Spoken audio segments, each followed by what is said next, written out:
All right, everybody, welcome back to the ATB NFL Live Show. We're going to preview all of Week 11 action and talk about some interesting stories going around the NFL right now.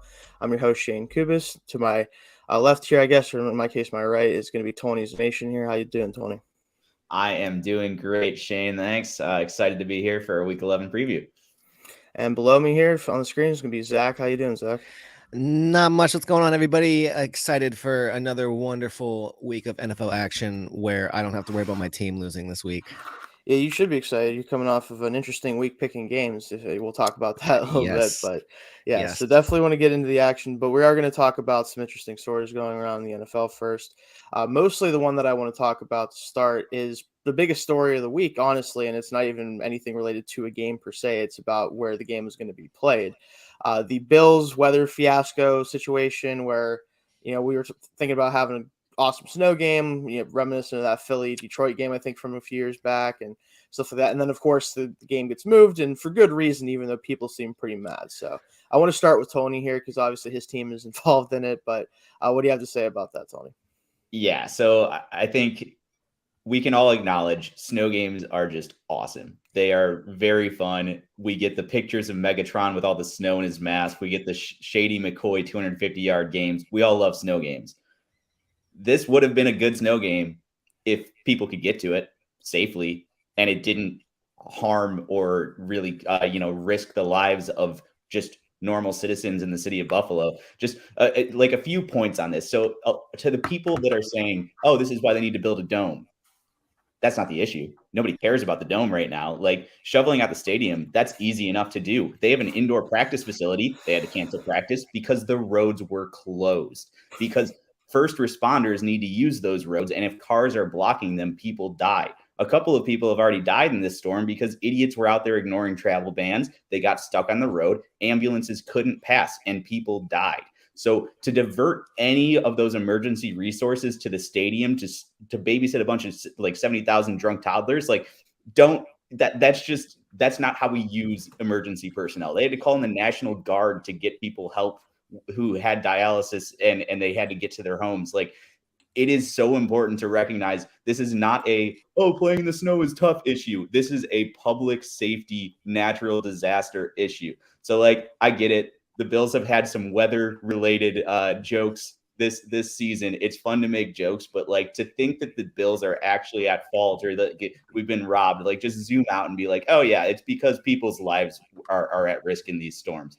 And then to the contingent of people who were saying that the Bills should forfeit the game because they didn't think they would be able to travel on time, they got notified at 4 p.m. The NFL makes the call. The Bills don't make that call. They knew the forecast was coming. They got notified at 4 p.m. on Thursday. So if 4 p.m. on Thursday, they couldn't get a charter flight, there was nothing they could do to get there. And they got there safely. They got there Saturday on time. So all of that talk, I don't know. It's just been a weird week on Twitter of everybody being like, LOL, Bills can't handle the snow. And it's like, zoom out a little bit. It's more than football matters here. Yeah, and I think that's the key thing that we're missing with this concept. Yeah, I don't think it's that the Bills can't handle the snow. It's that almost nobody can handle 6 feet of snow at one time. And it's so funny because you're talking about these people on Twitter, and I think that's a problem that I need to start I need to stop engaging in, is like I get so enthralled in these threads of all these people going nuts. I think it's worth noting the last time that there was a storm like this, 4 people died. You had me, a Miami Dolphins fan, defending the Buffalo Bills on Twitter and the NFL on Twitter for the reasons that this game had to be moved, and people assuming that I was a Buffalo fan because I was just stating the clear and evident fact that, as you just said, why are we diverting public resources and emergency services to babysit 70,000 toddlers at the game? But then how do they get home without dying when half of them are going to be drunk? Like, you're asking them to go drive in the snow. I live in Virginia. We get 8 inches of snow, not even 8. We get a dusting of snow and people can't drive. It rains and people can't drive. And you want people to drive in 6 feet of snow. It's not doable. It was never a thing. But let's not even talk about the fans, because I got into this back and forth with somebody who's like, oh, well, the Chargers don't play in front of fans every week. And I'm like, funny, but that's not the point. What about the teams getting to the stadium? You had Like Cleveland wouldn't even be able to get to Buffalo. You would not be able to fly into Buffalo. That's it, the fact that people were upset about that. And then what makes it even more interesting is the fact that this game had to be played on Sunday, or else it was getting moved for a very, very, very longer amount of time, because Buffalo plays on Thursday on Thanksgiving. And per the CBA, players have to have at least 4 days of rest, I believe it is, in between games. So you can't schedule this game on a Monday. That's physically impossible by the CBA rules. So if it was going to get moved like to another place, which I don't get why we're complaining about a game getting played somewhere else when it's just a game getting played. As fun as snow games are, what do we love about the Buffalo Bills? Their offense. That offense would not have been on display. That's the one thing that the Buffalo Bills are like not the best at. Running the football would have been what was needed that day. And all you would have done was possibly seen a Browns upset, because that's what they do. That's their bread and butter. But like, everybody needs to zoom back out and look at safety. People need to be safe. It doesn't matter about football. It doesn't matter about what you want. We can't have people die because you want to see 22 people on a football field going back and forth, up and down every day. Well said, new Bills fan, Zach. And I think that's the problem with this whole thing, guys, is the fact that like people aren't looking at it from the perspective of, okay, they just are trying to make sure the Bills play. They're trying to make sure that they're able to show off and continue to play well, because they've had a stretch where they haven't been able to win games for a couple of weeks now. And instead of looking at it from that perspective, what they should be doing is looking at it objectively and going, how are we going to make this happen? Because that's the question, is how are you going to make this game happen in Buffalo? And the only way to do that is, like you guys said, to divert resources from what actually is going on in the city right now, which, again, you have to prioritize the people of the city, obviously. You can't sit there and go like, oh, well, we're going to do everything we can to get all these 70,000 people in there and out of there. It's like, what about everyone else who is just sitting in their homes and trying to get out, or trying to get groceries, or try to do all like, you don't have the ability to do both effectively without worrying about it negatively affecting people that actually matter in this case. And, obviously the snow game's fun. It would have been fun to watch. I don't care though. Like I don't. I mean, maybe a lot of NFL fans do care, and they're like, well, I don't care about those people. It's like, well, then that's something you have to deal with on your own time. But that's what I think the problem with this was, is they weren't thinking about it that way. And until they do, you're going to hear conversations about this. So, and I think that's an interesting point. Tired of it, but Shane, I think that's an interesting point you make, because that's a level even deeper, is who these emergency services and these public services, who are they paid for by? The city and the state. If you're sending them to worry about the Buffalo Bills, who is getting that profit? The Buffalo Bills, not the city, not the state, not the people who need the services in this moment. So yes, as awesome as football is, as much as we love football, football's only around for like 6 months out of the year. The city and the city of Buffalo and the state of New York is around for the entirety of the year. Sometimes, as much as we love these things, you have to put it on the back burner and worry about. I mean, we watched everybody do everything they could with COVID, but this is so much different, because this is literally just this is too easy to actually bypass, that we can just move it. Like and there wasn't any way, like, reason for why it couldn't be done. It was just, sorry, we're just gonna have to put it somewhere else. Yeah, I think ultimately it's not going to matter much. We'll forget about it and everything, but it does kind of paint a bad picture of fans of the sport whenever they get upset about this. And there's already plenty of other reasons why it gets painted in a bad light that we don't even, have any control over. With this, though, people could have easily just looked at it and gone, all right, we're going to still get to see the game. It is what it is, but it's never that simple. But Buffalo, the next topic I want to talk about, though, Buffalo, we know. Good job on them, though, by getting the players out and letting them get, to this, because I saw a bunch of different pictures of that and stories of that. Which that was awesome. I do want to talk about. Always help. Yeah. Absolutely. But I do want to talk about a team now specifically, not just a game.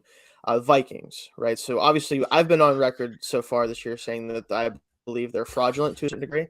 A lot of that is just kind of, past experiences with Kirk Cousins-led football teams. I will say that, admittedly. But I do want to get some more information from you guys, or just thoughts on how serious of a threat is this team to make a deep playoff run, to win the Super Bowl, to win the NFC if the Eagles do falter a little bit, even though they have the head-to-head loss to them already? What overall do you guys think? And I want to start with Zach here this time. All right.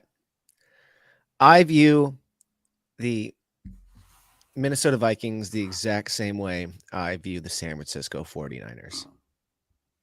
Now, hear me out. Okay. Vikings are 8-1, right? San Francisco 49ers are 5-4. Let's look at their point differential on the season. Minnesota Vikings plus 35.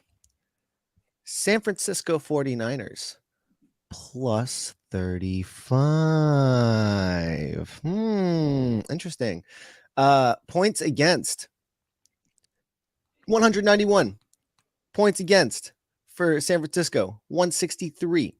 Points for 226 Minnesota, 198 San Francisco. These two teams are so similar that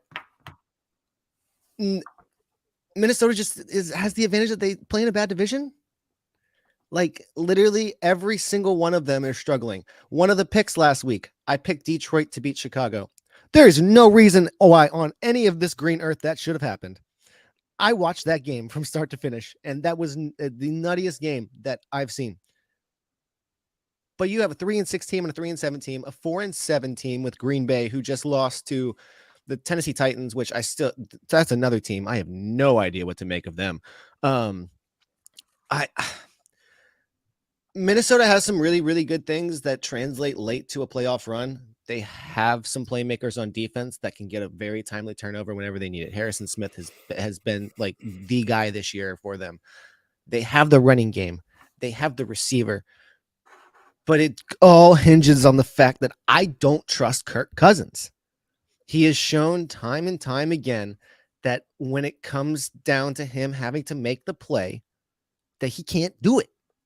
And I mean, it's fantastic that he has Justin Jefferson to snatch whatever ball that is thrown his way out of the ether.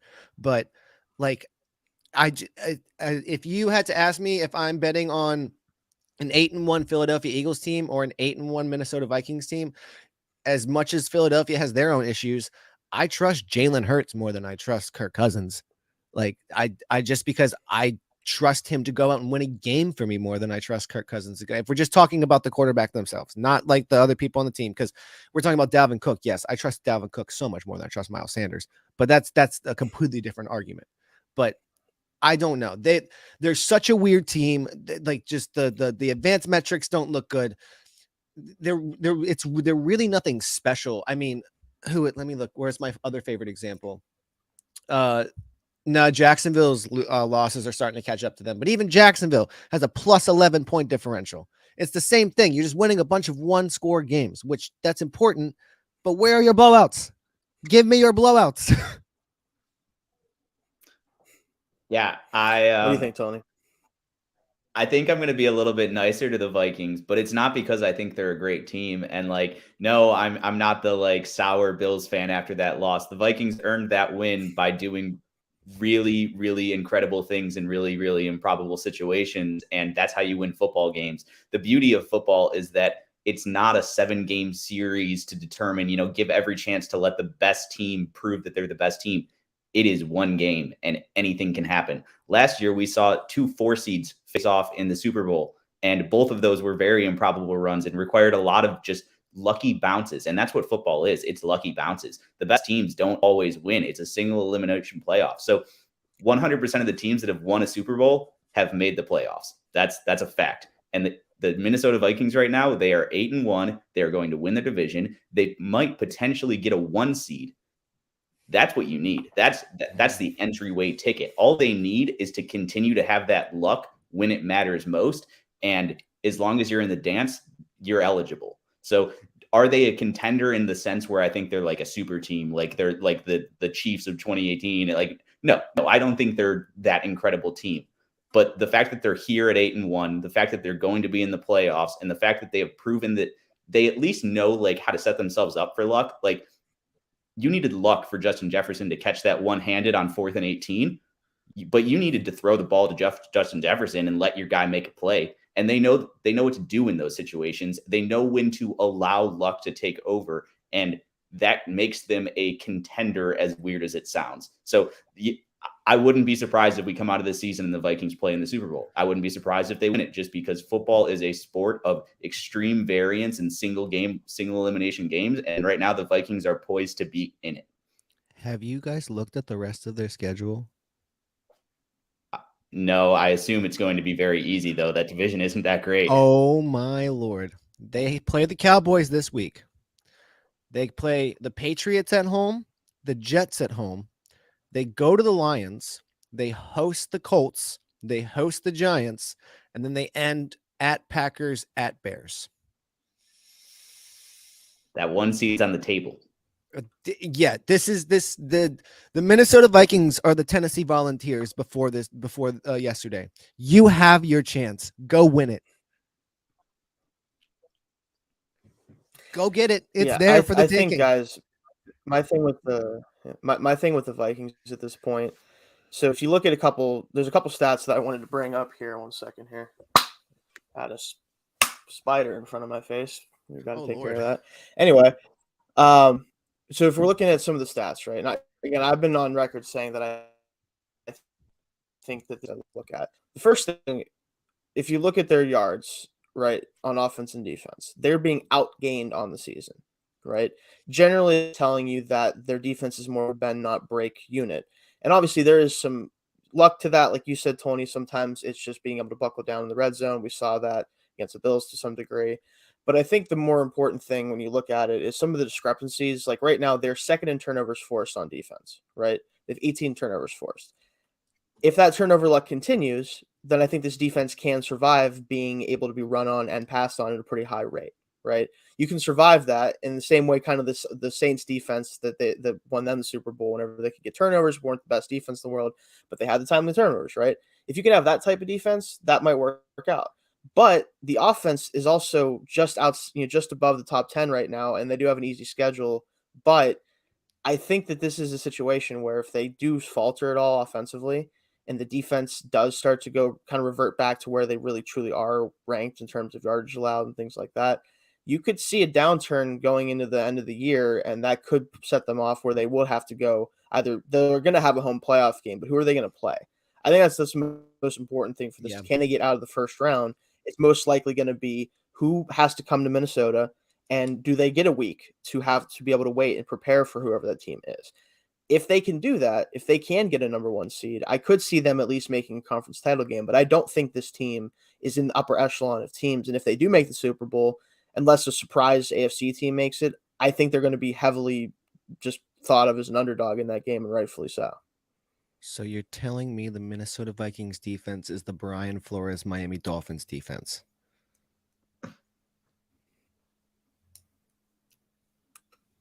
Yeah, if you want to make that comparison, Zach, sure. I mean, just, again, the turnovers, that's really what's driving this team right now defensively. Yeah, because I mean, that's literally what I was saying with Harrison. Like, literally, it feels like every week they're like, "Oh, the Vikings need something right here," and then like literally 5 seconds, Harrison Smith has picked a pass off, and it's like, what? How do they? Or if people stop throwing at Patrick Peterson, every game. Oh my lord! Oh my lord! Directly to him. That was rough. That was awful. Yeah, like really, if you could just stop throwing right to Pat, because people are saying like, "Oh, he's having a resurgence season." I'm sure he hasn't played poorly, but people just keep throwing the ball right to him, and it's not even one of those things where like he's like in man coverage on a guy and he's just like draped over him and catches it. He's just there, and it's like there's obviously an element to that, and like I can't say much because that's what Fitzpatrick does a lot of the time. He's just in the right spots at the right time. But it's like stop throwing it to him. He'll catch it. I know. Like, don't give him chances at it, but. No, I think the Vikings, it's going to be interesting to see how the rest of their season goes, but I do expect them to probably win a playoff game at least, just because I do think they're going to have a team go to them that they can beat. But again, Kirk Cousins, man, I don't know. We'll see. I'm curious how he plays on Thursday night, because that's going to tell you some more stuff. I don't even feel like them winning a playoff game says much about them more than it says more about the NFC. That the NFC is just not good right now. Yeah. But I mean, but then again, I was looking at stuff on the AFC side, and once you get below a certain point, the AFC is not that great either. There is a lot of, I wouldn't like, there's a cutoff point to where it's just like the dregs of the AFC and then just like everybody else. It's bad. Yeah.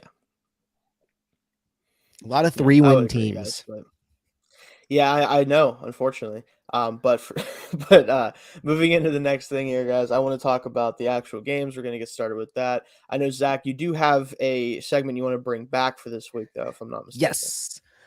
So nails in the coffin. And you know what? Last week it was who was the one last week? I'm trying to remember who it was. I think it was Arizona, wasn't it, for you? It was Arizona, and they won. Granted, I don't think that does them anything right now because it still doesn't look too hot in Arizona. Yeah, that you have no idea how frustrating that game was because I literally had both quarterbacks on my fantasy team, and then they were both ruled out the same time. I was just like, all right. So this season is pretty much done, and it was ended last week. If we're talking about Arizona, but the Rams, it's time to pack it up. Your 2022 adventure is seen its time go by. Cooper Kupp is gone, probably for the rest of the season. I don't see any reason why they should even bring him back. Let him sit out and get healthy. However, I do think one that needs to be pointed out is Philadelphia.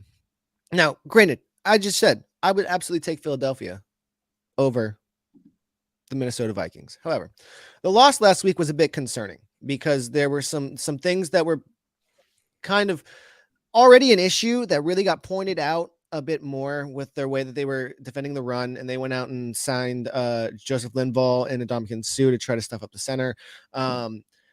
Just some of the awareness issues too at the end of that game. I'm still on the fence of that was just such a weird ending to that game that I can understand the confusion from the defense because I'm still in the boat of like, bro, just throw the ball away. I don't get why you can't throw it out of bounds. Like, just get rid of it. I've never seen a QB just dive in the middle of all the action and just take a knee so like calmly in that sense. And I understand letter of the law. I get it. That's why the penalty was thrown. It's just so weird. And that's my whole thing about it. It was just weird, strange, smart play. Absolutely. Just a weird. I understand the confusion from the defense is what I'm saying. But if you lose this week to Indianapolis, that's bad. That's bad. Because I think at that point, there needs to be some alarms going off within the building for a team that seemed destined. We're talking about a very, very poor AFC, or not AFC, NFC, and a team that looked primed to just go and sweep it up with no issues. And you lose to Indianapolis, that's rough. And I know what you're saying. Hey, but Kansas City lost to Indianapolis. Yeah, but that was different. That was the very beginning of the season. These are not the same teams. We're talking about a experience. Yeah, exactly. So I mean, I'll get more into a little bit of why I think this is going to be very close, but yeah, that's one to watch. Very, very interesting to see what happens with that. Go Jeff Saturday. Yeah. I will say with that too, like, yeah, really. I will say I want to throw out my team here because I think that if Pittsburgh loses this game, I think that they would have to already probably come close to winning out, but I think they can lose one game the rest of the way before they're done. And I think if it's this game, it's going on a 7-game winning streak. They're not. This team isn't capable of it. I do think they're going to make it a lot of games close down the stretch because things are starting to pick up a little bit with the run game and stuff, but we're already in a bad spot. But I know Tomlin will try to make this team like 8-9 somehow, and then I'll be like, great, we have the 15th pick. I'm excited. Great. But conversely, to your point, I think a loss for Cincinnati this week is a cause for concern with how congested the bottom of the AFC wildcard standings are. Absolutely. A loss to Pittsburgh is one that they need to have, or is not one they can afford to have. And every win is going to count going down the stretch, down the wire. Because, I mean, we're talking about Indianapolis. Indianapolis is in the thick of the wild card race in the AFC. They're 4-5-1. Which is something else, yeah. Which is nuts. That you fired your head coach and you're still in the playoff race. But hey, Raiders did it last year, so Very I've true. seen it before. Yeah, but that was literally the first time that's ever happened. Different scenario. Yeah, different. Literally scenario, the first time that's ever happened. Two Right, for two would be nuts. I mean, granted, yeah. first time a team ever played the home game of the Super Bowl was Tampa Bay, and then we've done it 2 years in a row now. So this is true. But all right, let's move into the games this week, guys. Definitely want Do to it. just move into that. Make sure we can get everybody out and ready to watch the Yes. games. So Cleveland at Buffalo. If you want to call it at Buffalo, it's really at Detroit, but we're not going to worry about that. What do you guys think for that? Let me start with Tony, obviously. Yeah, so I think Buffalo, objectively better team, but how they match up is really important because Cleveland, their run game is still phenomenal. It will always be phenomenal. It is inevitable for Cleveland with those two running backs and that offensive line. The Bills' defense obviously been susceptible to the run as of late, and a big part of that is whether or not Tremaine Edmonds is in the game. He was missing for the Jets game. They got ran all over. He was missing for the second half against Minnesota. They got ran all over in that half, despite the first half shutting the run game down. He's not playing today. That is a big deal. That is a very big deal. But in a dome, Josh Allen is electric. He averages like 4 touchdowns a game, like 350 plus yards. He loves playing in a dome. So instead of a run defense, you need to have just a incredible offense. And I think that we're set up to do that today. So I have the Bills winning 34-27. I do think Cleveland's going to gash us in the run game, but just Josh's ability to take the top off and hit Diggs and hit Davis and use his legs is going to play a de facto run defense and make it so that we kind of force Jacoby Brissett to play ball at the end of the game. And that's where things will really go south for Cleveland. Yeah, Fair enough. What do you think, Zach? I don't see how Cleveland keeps up. Especially, and that's specifically after watching last week. 39-17 was the score between the Miami Dolphins and the Cleveland Browns. And I would say that the Miami Dolphins have a substantially worse defense than the Buffalo Bills, even without Tremaine Edmonds. I would say if you even put Tremaine Edmonds out, the Buffalo Bills defense is still substantially better than the Miami Dolphins defense. I think Buffalo runs all over Cleveland, and not actually runs over, because I mean, maybe this might be the game that Nyheim Hines kind of breaks out a little bit and gets into the game plan a bit more. But no, I'm calling 33-13 Buffalo. I just think it's all gas, no brakes. Literally exactly what you said. Buffalo gains every advantage from this game being moved to a dome. Everything that would cause you any thought of Cleveland winning this game was them playing in Buffalo in the snow. That is the way that they would win. It would have been the Patriots game last year. Literally, like this is going to be just the straight, just 33-13. Oh my Lord. The Browns are going to be, as much as this pains that we have to talk about this coming up, very, very anxiously waiting the arrival of Deshaun Watson to see if they can change anything. Yeah, I think for me, guys, it's about game script with this game. I think that Buffalo should be able to put them away early. They should. But I feel like in the first half, at least, Cleveland will be able to keep the ball away from Allen for the most part with that run game and make it at least close in the first half. And then Buffalo can kind of take the reins from there in the second half and kind of take care of the game. I do have 27-20. I think it's going to be actually close just because I think that, again, they'll be able to keep the ball a lot of the time, but they just won't be able to stop the Bills when they do have the ball. And unless Allen throws a couple of his picks that he's been throwing lately that seem random for no reason, I don't see them actually having a chance to win the game, though, by any means. So moving on to Philly at Indianapolis, again, a game that Zach pointed out could be very interesting. I think this game is also very similar in a lot of ways in terms of game script mattering and how the run games work. But let's see what you have to say, Zach, on that. Yes. So I have Philly winning this game 24-20. I do think Indianapolis covers. You know, for everything that was said about Jeff Saturday last week, there were some very, very, very big things that we saw him do in regards to changing the way that the Colts were playing. Now, granted, I think more of their win last week had to do with the fact that Las Vegas is in a horrific way right now and has a lot of questions and a lot of answers that they really can't even do anything about because they don't have any money. So, yeah. Just Saturday running the ball more, putting the ball in the hands of his playmakers. Jonathan Taylor is your bread and butter. There was no reason for you not to be rushing him. Give him the ball. Philadelphia is not great at covering the run. They're not great at defending the rush. Hopefully Ndamukong Suh and Joseph Linval can help him out. But I definitely think Jonathan Taylor has his day. Does a lot, but the Philly offense bounces back. Close, but 24-20 win. That's very close. I have it close, but not quite that close. So I have Philadelphia winning 23-16. And I think a lot of what you said rings true with how I look at this game is that the Colts are going to muck it up. They seem to be playing hard for Saturday. Sometimes an interim head coach can really change the culture real quick, for a short period of time.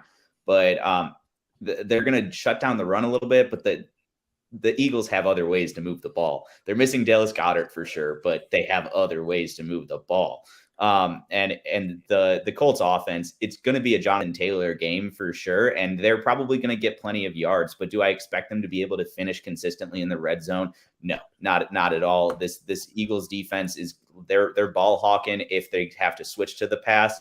I just think the interim magic wears off after game one and the Eagles win a surprisingly close one. I never got to see the Matt Ryan run. That again, this I need to go back and watch that. It was as you would expect a long Matt Ryan run to look. It was. Just I was told that like after like 20 to 25 yards, he was like, "Yo, somebody please tackle me," and then nobody would tackle him, and he was just like, "Oh man, I got to keep going." Yeah, he did not look like he enjoyed it. Yeah, but so with the Philadelphia game, with this, I think that ultimately it's going to be 31-21, and I think it's going to be a tale of two halves type of situation. I think Indianapolis is going to keep it close in the first half with the run game, and then eventually the talent difference and the coaching difference will win out in the end. I think Sirianni will make adjustments in the second half, get the run game under control, make Matt Ryan have to make some throws, and against this corner duo, it's just not going to happen, and they'll ultimately kind of take things over in the second half. So moving on to the Rams at New Orleans. This is my dud of the week pick, by the way. I'm just going to throw that out there. This is going to be an ugly-ass game. Let's go to Tony on this one. What is your prediction here? So to everybody listening, I did not know this was his dud of the week pick, and here I am predicting New Orleans to win 13-6. Oh, wow. Qualifies as a dud. It's just two terrible teams making terrible choices. And I guess the Rams, it's not terrible decisions. It's just terrible luck with injuries. Their offensive line, they lost two other players for the season on their offensive line. It doesn't exist. It just doesn't exist at this point. Oh, yeah. Well, I mean, I was also going to say this could be they're just the fact that they made terrible decisions in the offseason. But fair enough. Hey, I can't critique too much. They did win a Super Bowl. But yes. They're having to pay it all back now with a really, really bad season. And I wouldn't be surprised if they get shut out entirely. The only reason I think that they get points is because Cameron Jordan is not going to play for the Saints. And that does allow them a little bit, better push from their terrible offensive line. The Saints offense, I think, is terrible. They should be going to Jameis. I know why they're not, but I'll graciously give them 13 points and a win today. You guys were a lot harsher than I on the Saints because I definitely feel like they have a day. I think that the Saints win 23-10 just because the Rams are doing nothing. They might get one touchdown from some fluke. I'm expecting like a weird defensive touchdown some way. But I also think that New Orleans, there's people on this roster that desperately want to still keep playing and desperately have stuff to prove. You have Alvin Kamara, who, whether he's suspended next year or not, I mean, this is his year to be like, yeah, I deserve to get paid. You've got Olave, who's starting his season. Jarvis Landry, I believe, is on 1 year. You still have all these players who are there that need to make performances that it's just going to be too much offensively. Like they're going to string enough plays together. Depending on what happens, I think based on the interviews that we've seen, that Jameis Winston could make a return within the game, depending on what the game script looks like. But I think that also depends on if it's that bad. I think that would involve them being down some points, and that's going to be very hard for me to imagine. So that's why I'm very hesitant on saying that he would come back in. They would need to be down to the Rams, and that's kind of hard. So I actually went the other way on this game. So I have the Rams winning on 2 specifically 3-yard Ben Skoranek screen touchdowns. Why? Because screw you. That's why. To all the Allen Robinson owners out there that are hoping for a week this time finally, because Cooper Kupp's not out. But that's what I think is going to happen, mostly because that would be the funniest outcome is the Rams win, but because of that and not anything else. That's all I have to say about that one. Yeah, if this one, I'm going to say to Allen Robinson fans and fantasy owners, Marshawn Lattimore may be out, but this is the one time that the Saints have had the rest of their defensive backs. Like this is not the week to be like, we're playing the Saints. Might as well, if you have them there, might as well throw them out there. But the next game could be a sneaky game of the week pick, by the way. I like this game a lot. Chicago at Atlanta. What do you guys think for this one? Let's go back to Tony here. Yeah, I really struggled with this one. I think they're very similar teams. They are both on pace. One of them is going to set the record for least pass attempts through a season since like the 1980s. It's a fight to the death on that. So it's going to be run. It's going to be a fast-paced game. The clock's going to be moving. But these defenses are both so susceptible to just giving up massive plays, like massive chunk plays, and the running quarterbacks, the running game. I have Chicago winning 28-27, just a really, really tight one. But ultimately, who do I think has the ability to make that game-breaking play? And it's Justin Fields, because there's nobody like him. I have Chicago winning as well, but I have a bit more distance between the two. I have them winning 27-14. I think after last week and being taken down surprisingly by the Detroit Lions, there's going to be some conversations had. And Atlanta continues to shoot themselves in the foot, and it's so upsetting to see because they're such a fun team to watch.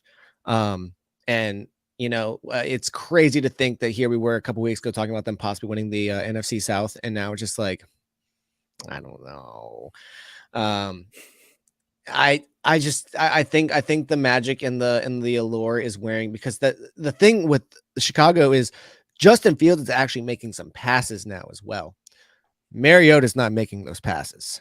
And when Atlanta at the end of the day has to make those pass plays, I have more faith in Justin Fields being able to convert some third downs and get them to string some drives together than I do Atlanta and Marcus Mariota. So I think Chicago finally, like, they just break some rust off and get another win here. I actually have Atlanta winning 31-28. I gave them a slight bump at home just because they are at home. But you have to understand that this season for Justin Fields, right? It starts with him being just crapped on every single game by his own team and by himself sometimes. And then he goes on this unbelievable stretch he's on right now. And I think it is going to continue in this game. But somehow his team will lose this game. It doesn't matter how it happens. It doesn't matter why it happens. They will find a way. Last week was an extra point. So this week it'll be Atlanta somehow not being the team that blows it at the end of the game. Because of course, I was about to say, we say that, but it's Atlanta, so they do the same thing. That's what I'm saying. Somehow, I this moment in time, I think, especially because Atlanta's not in contention for anything, the curse isn't as strong as whatever curse is going on with Justin Fields right now. Those two are going to somehow cancel each other out to the point where it's just going to be Young Hoku hitting a kick from like 60 yards or something stupid like that, and breaking the NFL Justin Fields record. go home. Right, like Justin Fields goes home and he's like, man, how many yards do I have to run for? Is it 200? Do you need me to run for 200? I'll run for 200. I don't care. Like, that's what he's going to be thinking after this game. But it is going to be fun to watch regardless, I think. Yeah. But moving to a game that's actually got more playoff implications, weirdly enough, especially at least for one of these teams than I would have ever thought a few weeks ago, which Washington at Houston. There's a guy we have to talk about in particular with Washington, but I want to throw it to Zach here first. What's your thoughts on this Washington team right now? I'm a bit hesitant because it's Washington. Yes, right. I have lived and grown up in the DMV area my entire life, and you can never have any optimism about this team ever. It's almost like the Miami Dolphins, but not as bad. Probably worse. Look, there's been some changes with the possibility of the team getting sold this year, and some stuff like that. That was definitely the right move to make by going to Taylor Heineke. There's so many examples of it over the past 3 years, and I'm pretty sure I talked about this last week, to where they rally around that guy for anything. It doesn't matter what it is, whatever. I'm more confused as to what Wentz is doing and what he possibly is as a person, that like literally nobody likes him. Because it's not even like a Russell Wilson, nobody likes you, because like with that, at least like people like, I don't mind the Russell Wilson stuff at all, because like I get it. I get what he's doing, but like at least there's like some evidence there. Carson Wentz is like the most normal guy in every single conversation that he has with media. Anything that has to do with him being interviewed or anything at all, just pretty like regular dude. But then like you get these press conferences that come out from like the Colts and the Eagles are like, yeah, no, we needed that dude gone. Get him out of here. Get him out of here. And then you've got all this stuff going on with Ron Rivera this year. They love Taylor Heineke. I don't know why they decided to go another direction. They weren't getting anybody in the draft. You might as well just tough it out with what you got. It's worked. They win this game. And I will be amazed if they don't, because that will just be the most Washington thing of Washington games, to lose to the Houston Texans, who are 1-7-1, right? 1-7-1. I think so. Yeah, that's correct. Yeah. Oh man, and they would be snatching defeat out of the jaws of victory. Saying that I learned from my father from watching Washington football. Fair enough. What do you think, Tony? Yeah, I think Washington has to win this game. I think Washington will win this game. It's not even really going to be a contest. Houston has like a historically bad rushing defense, so I think it's going to be a big time Antonio Gibson, Brian Robinson game. I have the Commanders winning 27-17, and it's just on the back of that run game, and there's really not much to be excited about in Houston. So it's going to be ugly. It's not going to be really watchable. I have 27-21 Washington. I think that long neck boy Davis Mills will have a couple big plays, just because, Washington's defense is still a little iffy. But Taylor Heineke show continues. They continue to march towards a possible playoff run. I would love to see it, because, of course, Taylor Heineke would be the quarterback on that team to lead them to the playoffs. Why not? But yeah, it's a fun story. That's really all I have to say about that. I think that Taylor Heineke is insane, because he is an example of somebody that I feel I used to say this a lot. When I was talking about quarterback evaluation and play, and some of the things that would bother me about certain quarterbacks was they didn't understand their own limitations, right? So you see quarterbacks who don't have the strongest arms try to make tight window throws that are impossible for them to make. You see like stuff like that. Taylor Heineke throws that completely out of whack, because he just throws balls just because. There's at least 7 or 8 balls a game, or there's like 7 or 8 balls a game where he's just like, I'm just throwing it and I don't care. Like I legitimately don't give a crap where this ball goes. It's just getting thrown up, and it works, and it continues to work for him. And I hope it continues to work, because it'll just make me laugh more every time. But at some point you assume that these balls are going to start getting intercepted again. And you're going to be like, Taylor, why'd you throw it? And you'll be like, because I've always been able to. And it's like, that's not a good answer, but whatever. But I think that they're at least going to beat Houston today. And I'm curious to see how long that they can keep this going for. But next game, which this also was a candidate for Dud of the Week for me, just because I know how these games go. But the Jets at New England. What do you guys think for this one? Let's get Zach here first. I don't really want to bet on this game, because the last time I tried to bet on this game, I called for an utter domination of the Jets of the Patriots, because that's where things were trending at that point in the season. Never that simple. And then the Patriots came in and blew them out of the water, and I was very upset. I have New England winning 21-20, and just because it's more of a pick as opposed to a score thing. I'm picking the team to win, because I don't know what's going to happen. I do not trust Mac Jones. I do not trust Zach Wilson. And when you don't trust either quarterback in a game, it's kind of hard to pick either team. So I'm going to pick off who I think has the better running game and who has the better defense. And that leads me to the Patriots both times. And I trust Bill Belichick to run a rushing and defensive game over a passing game, when the other he excels at it better than almost anybody. So Yeah, I think you nailed it. I also have the Jets scoring 20 points. I just have the Patriots scoring 24 instead of 21. Very similar analysis, right? It's that I think both of these quarterbacks are pretty bad. I think Zach Wilson is very bad. I think Mac Jones is just his system isn't really helping him, whereas Zach Wilson's system should be helping him. And so the big difference is I just think there's going to be a pick six in this game. I'm assuming it's going to be Zach Wilson throwing said pick six. It could be Mac Jones, and that would probably be how New York would their path to victory. But bank on a pick six being thrown, and it's most likely going to be Zach Wilson. Yeah, I think for me, I have New England winning 20-17. Both these quarterbacks are just not good right now, and probably there's a very good chance that they never will be good, honestly. Mac obviously had a decent rookie season, and I think that hype kind of got out of control a little bit because he plays the game kind of in a way that makes you think of another player that played for the Patriots at one point. And yeah, this is where we're at. Patriots aren't good. I think the Jets are good. They're just not good enough They don't to have a beat this quarterback. Patriots team. Yeah, I think that the Patriots They don't have a just haven't done quarterback. it. Yeah. That's Wilson is literally what it is. Wilson is probably going to throw 3 interceptions, if I had to guess. Mac probably throws a couple himself, but just not enough to offset the difference. And they win on like a field goal late in the game or something. That's probably what's going to be. Moving to Detroit at New York Giants this week. Detroit's on a 2-game winning streak, guys. Does it matter? No. Does it mean that, at least this coaching staff should be in place next year? Probably, hopefully. Yes. Let's continue to see that happen. But is it going to be enough for the Giants to get upset? I don't know. What do you guys think for that? Let's go to Tony. Yeah, so I think weather is going to play a role in this game. There's like 20 to 25 mile an hour gusts. There's snow swirling in the stadium at MetLife.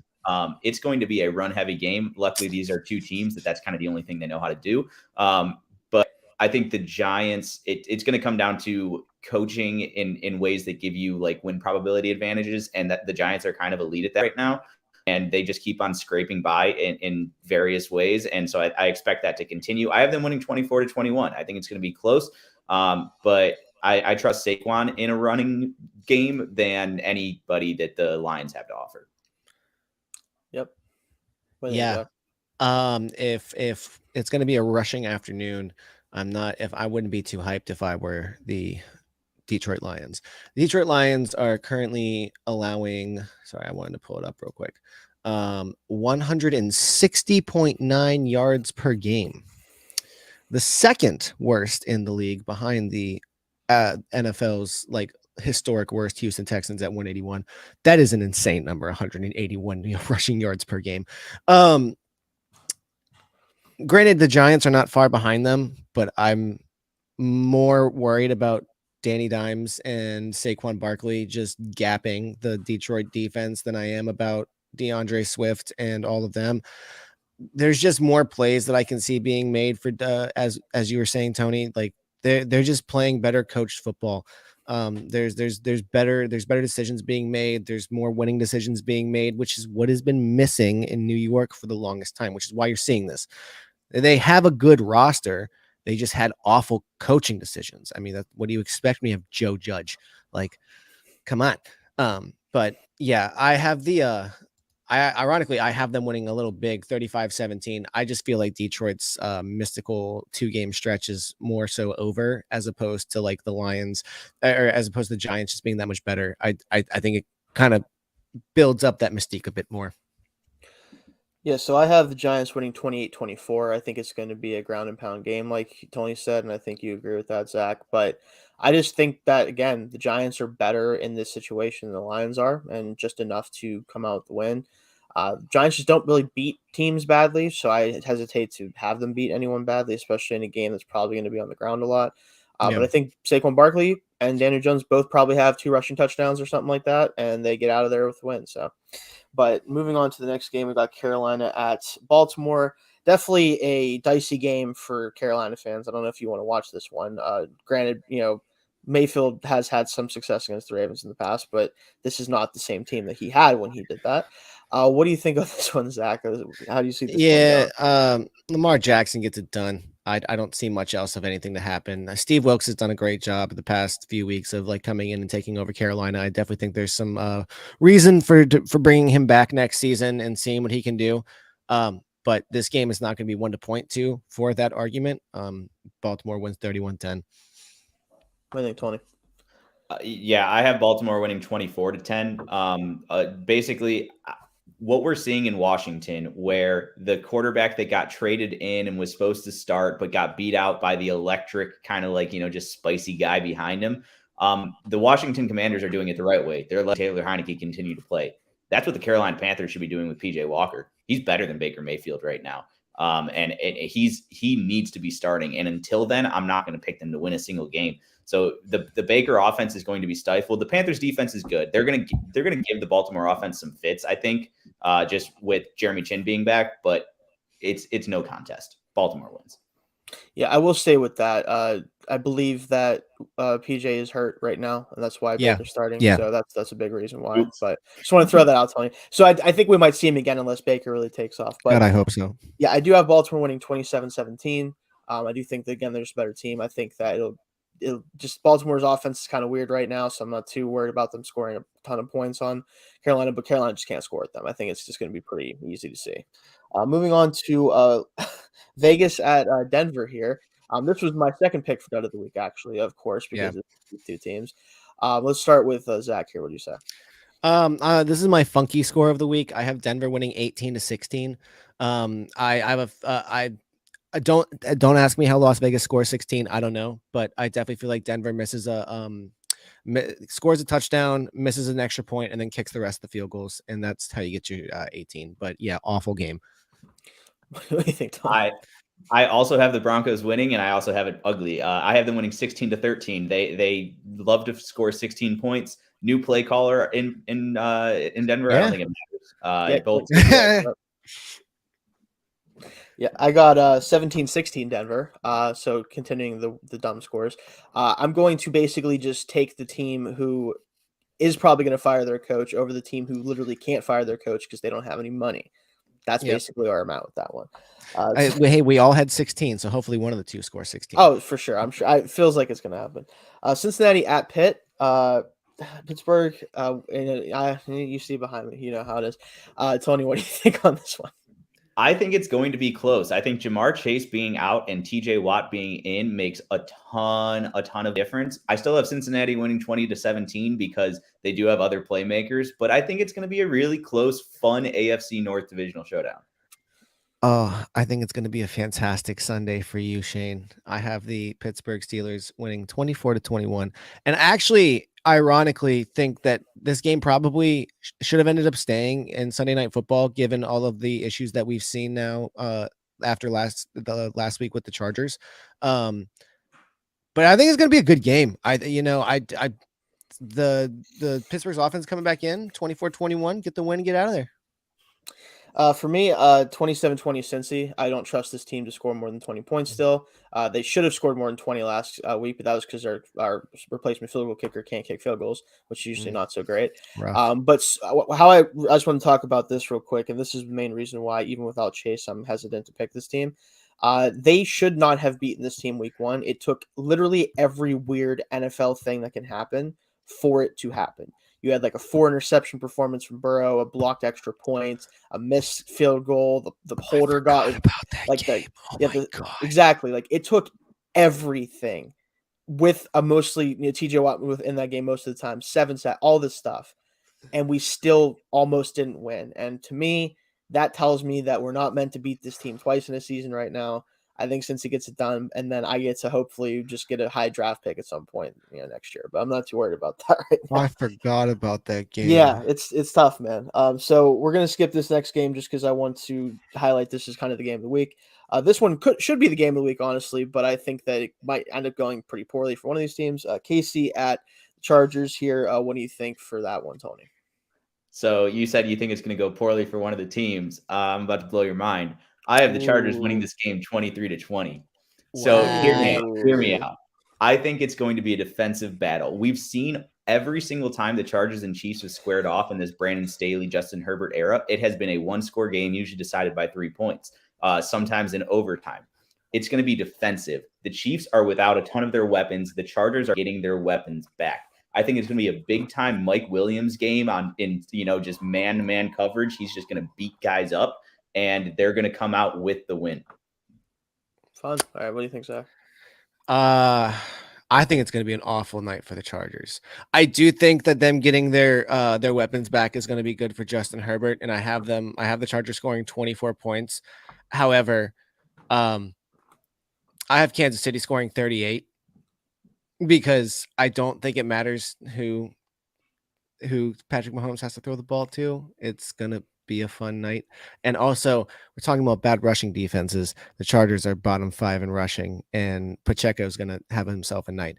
My concern with the Chargers and the defensive battle is that they literally have 5 healthy defensive linemen, and I believe 2 or 3 of those were signed off of practice squad this week. If I'm the Chargers, I'm concerned. I'm very concerned about if we can slow down Patrick Mahomes. I think for me, I do have the Chargers losing this game. I do have 31-24 KC, but I think that is going to be a pretty close game. I think the difference in the game is just, again, that Patrick Mahomes right now is playing on a different level. Herbert is still trying to get back to form after missing so many, having the rib injury and his receivers being out. I think it's going to take another week or so for the Chargers to get back into form offensively, if they do. When DeAndre Carter's your leading receiver, it's tough. Exactly. I think that, again, I think the Chargers will figure it out offensively. I think they'll be a player in the wild card race down the stretch, but not this week. I know like Juju's had a really nice stretch, and missing him is going to be hard. But unless Travis Kelce ain't playing, I don't think Mahomes is going to have too much trouble moving the football. So I'm going to pick them to win this week. And the last game before we talk about our game of the week, San Francisco at Arizona. San Francisco's trying to make a run right now, and they're doing a good job of it so far. So what do you think, Zach? San Francisco wins, but I think it's a close one. I have it 28-24 San Francisco. As great as San Francisco has been, there are some things that are concerning. Because like Christian, the 3 touchdown performance from Christian McCaffrey was great, but then like it's kind of like not done much sense. And I was expecting a bit more last week from them, especially against a Los Angeles Chargers team that is a bit bereft on the health department. They get the win, and honestly, I think the closeness is more saving Cliff Kingsbury's butt and not getting him fired sooner. But that's the one that I'm looking at, is how many more games does Cliff Kingsbury have before Arizona's just like, yeah, no, I'm sorry, man, it's done. Yeah, I've got the 49ers winning by a bit bigger of a margin. I have them winning 31-17. I think that Kyle Shanahan is just going to put the Arizona defense in a blender. He's going to pinpoint those linebackers. He's going to attack them. He has a full slate of weapons. And then the Cardinals offense, it's not going to be Kyler Murray. I'm pretty sure it's going to be another Colt McCoy game. DeAndre Hopkins might not go there. Oh, Lord. What do they have that matters? 31-17. I have 28-20 San Francisco. I think that they're just a better football team straight up. And then if you factor in the fact that, like you said, there's going to be some injury issues for Cardinals, most likely, that kind of make it skew even more. I do think it's going to be a pretty big rushing game for San Francisco, as you expect. I don't know if McCaffrey's going to really have a huge workload. I think part of the problem is now that Mitchell's healthy, they know they don't have to ask a lot of McCaffrey in the regular season at this point, especially in games they think they can win. They can always go to him if they need a win badly and stuff like that, and they need to get into the dance, of course, and they're only 5-4 right now. But especially if they get comfortable late in the season and they don't have to use him a lot, they're going to definitely be waiting to use him as the bell cow in the playoffs. So, but I still think they get it done pretty easily. But last game of the week, this is a game that I think is going to be very telling about both of these football teams at this point. Yes. Dallas at Minnesota. They have to go to Minnesota. Definitely a tough game for them. But how do you see this one playing out? We'll go to Tony first here. I flipped a coin to pick who was going to win this game. I had the score set and I flipped a coin, and I think Dallas is going to win 27-24, or I should say the coin thinks that Dallas is going to win. It's really hard to pick. I think they're very similar teams. They're very good teams, but they're not like, elite teams, and they're subject to just some things going weird. And at some point, the crazy, improbable comebacks have to come to an end, and I guess it's going to happen this time. Yeah, I have Minnesota winning 30-24, and I think my score kind of highlights what I think about this game is that it should tell us something about both of these teams, but it's going to tell us absolutely nothing about both of these teams. It's going to be like Tony said, it's going to be a really weird one. We're not really going to understand what's going on the entire time. And then all of a sudden at the end of the game, we're going to be like, oh my God, this is thrilling.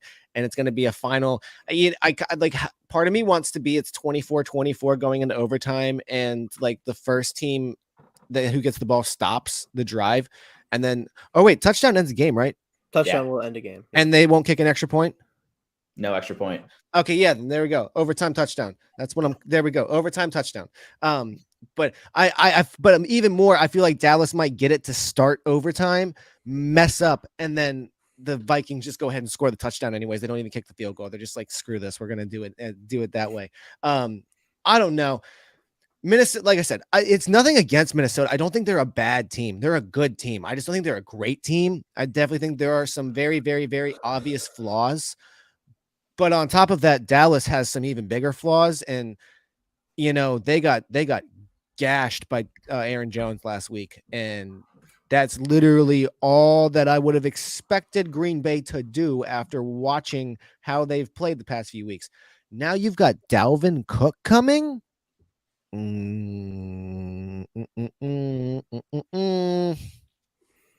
the best. No, I think that Minnesota will end up winning the game 28-24.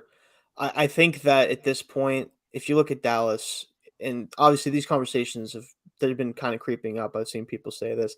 It's obviously not like Dak is not better than Cooper Rush, right? There's been a lot of conversations about that still. I still see that on Twitter sometimes.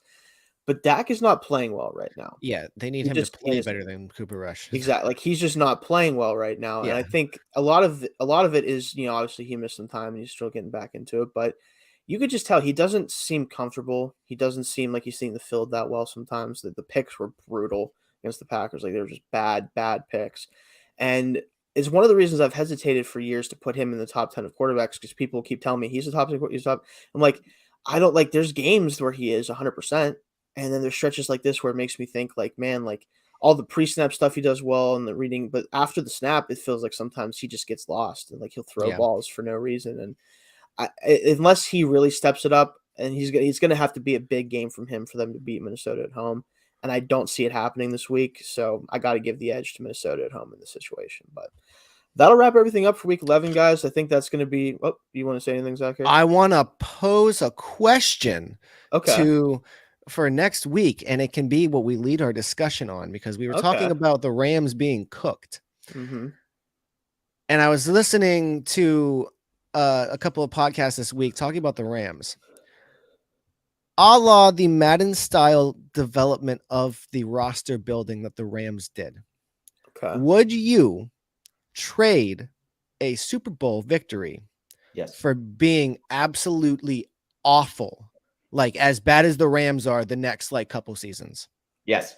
And 100%. Yes. Really? Yes. A million times. Yes, absolutely. I just want a fucking Super Bowl. Exactly. Okay. So maybe as fans, I agree as fans now as a front office owner. Yes. Would you really? Yes. The reason why is, let me tell you, and we'll talk about this more maybe next week. There's one reason for it. Okay. It buys you so much leeway when you can say, listen, we're bad right now, but I knew we might be bad, but I knew that if we went for it all in that moment and we got that Super Bowl, we'd have ourselves time and be able to convince people like, hey, we know what we're doing. We're just kind of going through a roster turnover and we're doing this stuff, but we're going to be back. You can convince people of that and owners of that if you do that. If you don't win a chip and you try to do it that way, you're fired and you're not getting another job for a while. I guess it will be interesting to see what happens over the next couple of years. Exactly. Because we say roster turnover, but they don't really have any resources for roster turnover. So that's where this is going to get interesting. Yeah. Down the line, as far as your longevity as a GM, it could impact it. But if you get that Super Bowl, and you're in the front office of that, you always have that on your resume. Like people will never be able to tell you that, hey, you didn't get it done. That's really, really big in a sport where not many teams get the chance to do that. So, Yeah, like, that's fair. That's fair. That's Okay. what I'll say Yeah. there. But Okay. yeah, as far as that goes, that's gonna be we can definitely talk about that more. Yeah, next I week, just wanted to pose that because yeah. specifically with the Rams, we never see anything like this. No, I'm a Miami fan. Some people are like, oh, they're kind of doing the same thing, and I'm like, not really. We're getting we're getting rid of excess resources that we already have. Exactly. There's a little bit different. Yeah. Very big difference. But yeah, as far as that goes, that's the Week 11 preview, guys. Thank you for all of you for watching this week. We're going to be back next week talking about whatever we see this week. It's going to be a fun week, I think, regardless. So definitely watch out for this. You'll get a freshly jet lagged Zach from Vegas. Yes, from Vegas. Yeah, he'll be back for that. So, but that'll do it for this week, guys. Thank you for joining the ATB NFL Live Show.